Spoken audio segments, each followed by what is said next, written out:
Hello friends, welcome to the second part of the video. In the first part, we give you 5 tips on what skills to gain before coming to grad school. In the next 5 tips in this video, we're going to cover more about the logistical issues to take care of before starting school.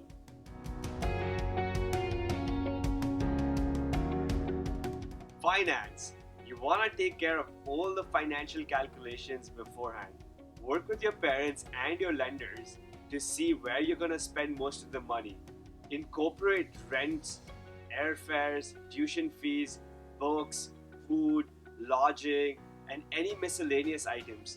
The more granular you get to your finances, the more accurate you will be to get an estimate of how much money you need before coming here. Also, understand there is a substantial amount of buffer that you won't be able to sort of estimate before coming, like unexpected illness, unexpected travel, etc.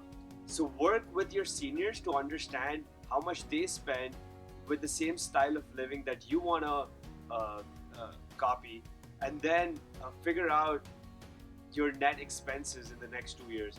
This is probably a big game changer in not getting a surprise when you land here. Check the Excel sheet below and then you'll get a good idea on how much I spend in grad school. I've tried to make this Excel sheet as granular as possible. Switch out the variables and you would get a good idea on what the final number is.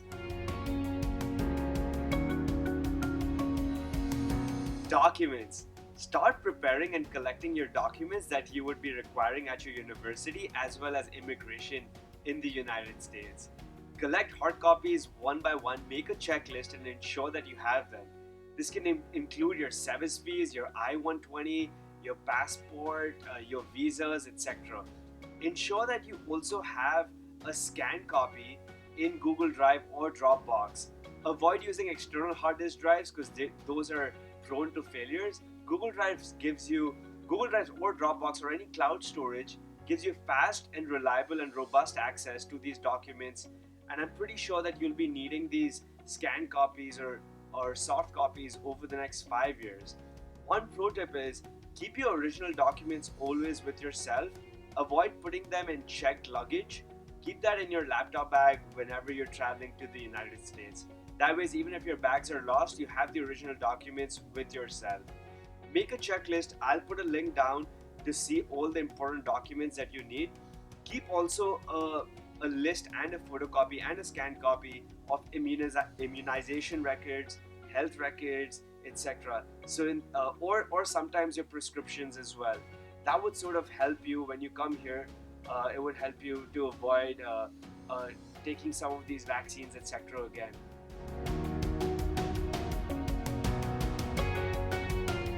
The next one is networking.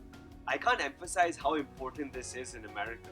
And you can start right away. You don't need to be in grad school to start networking and tap onto your professional network. Use this time while you're in your country before coming here to create a crisp LinkedIn profile with your achievements and your professional experiences.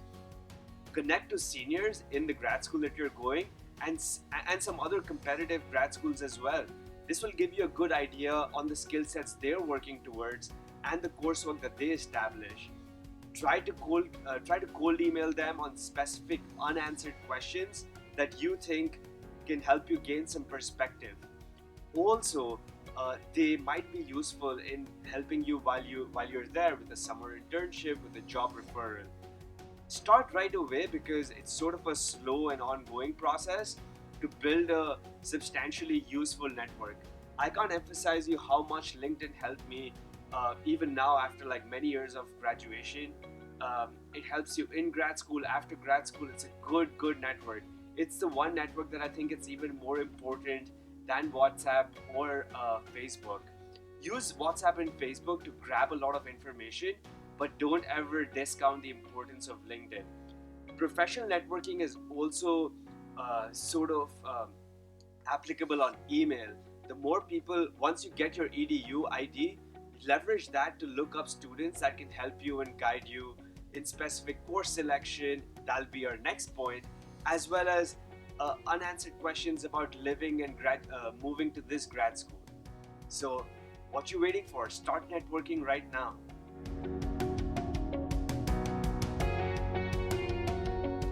Course selection. This one's a pretty big one, so we can create almost a new video out of it.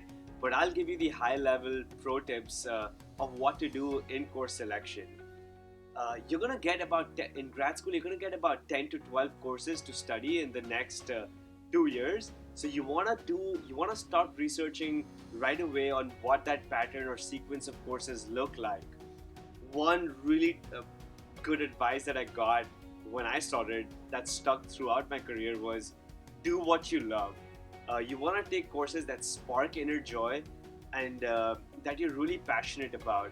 That would reap dividends in your career and also help define it in several ways. Look at seniors and see their trajectory as well and gain advice on what really is connected to the industry and your interest. You want to be in that sweet spot where you're studying courses that you're super passionate about, as well as that have some industry and corporate applications. Also, be ready to pivot at any point. Don't be too rigid on following a set of courses that you came up with. Some of the most successful people, students that I've seen transitioning to the industry and having an illustrious career, are people who explored a tremendous variety of courses and exploited a few. So you want to be open to new learnings, avoid repetitive learning, be open to new ideas, new courses also. I'll lay on some tips on how to do course selection, but that is something that you can start off right away.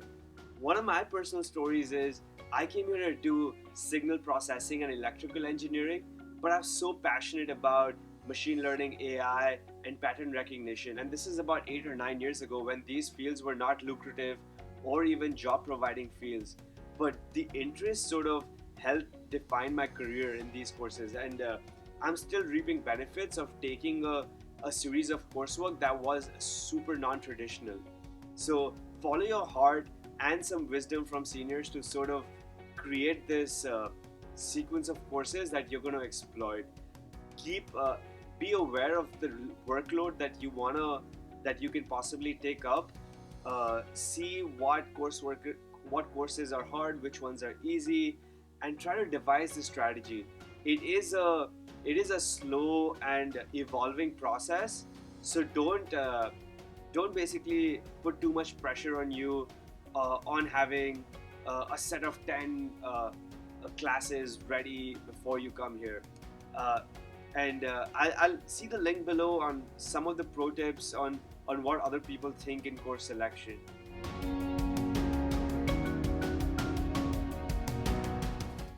This one's also important and a lot of people overlook. They struggle with this when they come to America and spend a lot of time and patience in getting this right. But you can start right away, and this is your resume, your identity, and your brand value. You want to create a crisp one-page resume about all your cool stuff that you've done in your undergrad. Avoid that 6th grade quiz competition that you won and focus on the key aspects. Get it reviewed by someone in the industry, preferably by someone in America. Avoid verbosity and assume that you want to keep it really high level. It should be a good reflection of sort of the jobs that you're looking at. There's no harm in creating multiple variations of your resume if you think that you want to apply to different sort of places in the industry. You want to keep this ready just because you will be evolving and changing it while the semester progresses, but you don't want to start on a clean slate while you come here because that would be too time consuming. One pro tip that I see that really helps people stand out in their resume is avoid the crowd. Don't write about the same thing that your colleagues and your batchmates would write about. Um, you can take a lot of examples online from your seniors on how they formulate and write their resumes.